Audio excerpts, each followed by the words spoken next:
हमारे देश में अब मुझे ये समझ में आने लगा है कि किसी भी भारतीय नागरिक को चिकित्सा सुविधा की जरूरत नहीं है, चिकित्सकीय ज्ञान की जरूरत है। हेल्थ फैसिलिटीज नहीं चाहिए, नॉलेज चाहिए। नॉलेज की बहुत कमी, और इतनी कमी है कि पढ़े लिखे लोग उससे ज्यादा पीड़ित हैं। छोटी छोटी बातें नहीं जानते।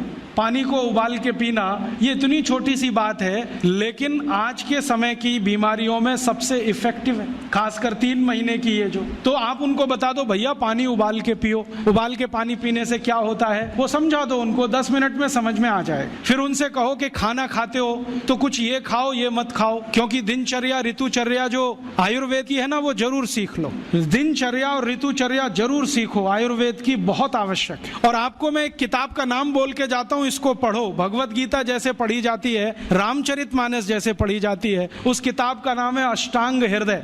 इसका एक दूसरा नाम भी है अष्टांग संग्रह, पुराना नाम अष्टांग हृदय। ये किताब का जो स्वस्थ व्रत है ना, वो ऐसे पढ़ो जैसे आप धार्मिक पुस्तक पढ़ते हो, और उसको बार बार पढ़ो, बार बार पढ़ो तो याद हो जाएगा, कंठस्थ हो जाएगा। उसमें 2000 सूत्र हैं। ये सूत्र लोगों को बताना शुरू कर दो। छोटे छोटे सूत्र हैं, जैसे खाना खाने के बाद पानी मत पियो, स्वस्थ रहना है जिंदगी भर तो खाने के 1 घंटे के बाद पानी पियो। क्यों नहीं पिए वो आप सब जानते हो। सरल भाषा में उनको समझा दो। फिर उनको बोलो पानी पियो तो घूंट भर भर के पियो, सिप करके पियो, ताकि ज्यादा लार शरीर में जाए, वात पित्त कफ तीनों संतुलित रहे। ठंडा पानी कभी मत पियो। मैंने दुनिया में ठंडे पानी पीने वालों को बहुत देखा है। यूरोप और अमेरिका के लोग चिल्ड वाटर पीते, बर्फ का पानी फ्रिज में रख के पीते हैं। परिणाम जानते हैं क्या होता है? सवेरे जब टॉयलेट रूम में जाते हैं तो 1-1 घंटे बाहर ही नहीं आते। उनको पूछो भाई तुम क्या कर रहे थे 1 घंटे वहां? तो कहते हैं न्यूज़पेपर पढ़ रहे थे, मैगजीन पढ़ रहे थे। क्यों पढ़ रहे थे? स्टूल पास नहीं होता।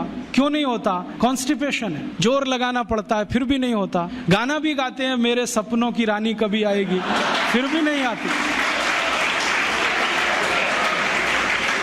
और अंतिम दुष्परिणाम पता है क्या होता है? उनको पेट साफ तो होता नहीं, तो सांस में से भयंकर बदबू आती है। किसी अमेरिकन यूरोपियन के नजदीक बैठ जाओ, अगर वो लिस्ट्रीन स्प्रे करके नहीं आया तो 1 मिनट नहीं बैठ सकते। हर समय उनको माउथ फ्रेशनर स्प्रे करना पड़ता है, क्योंकि अंतड़ियां साफ नहीं है, कब्जियत है, मल भरा हुआ है, उसमें कचरा जमा है। फिर उनके पसीने में से भी बदबू आती है। क्यों?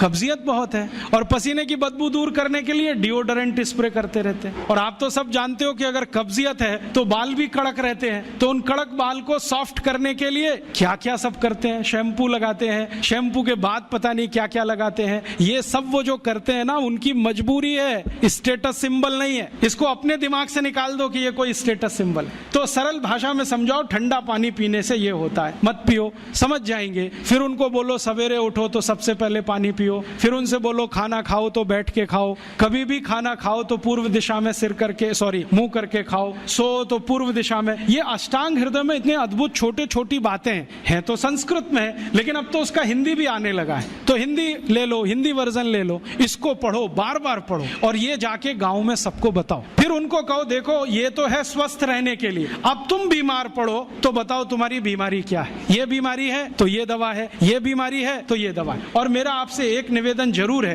कि अगर आप होम्योपैथी से भी इलाज करो तो उसकी मूल दवा जरूर बता दो। उनको ये ग्रीक और रोमन नाम में मत फंसाओ। आप कहोगे जी मैं तो ऑसिमम दे रहा हूं, ये उनको कहो ये तो तुलसी का रस है भैया, तुम्हारे घर में फूलों से बनी हुई है, आसानी से मिलती है, जयपुर में मिलती है, दिल्ली में मिलती है। भंडारी वालों को अक्सर ऑर्डर दे के रखो, हमको इतनी भेजो। उनको जो पता चल गया कि आप प्रचार के लिए कर रहे हो तो मुफ्त में भी दे देंगे आपको। तो इस तरह से आप गांव गांव जाओ। आप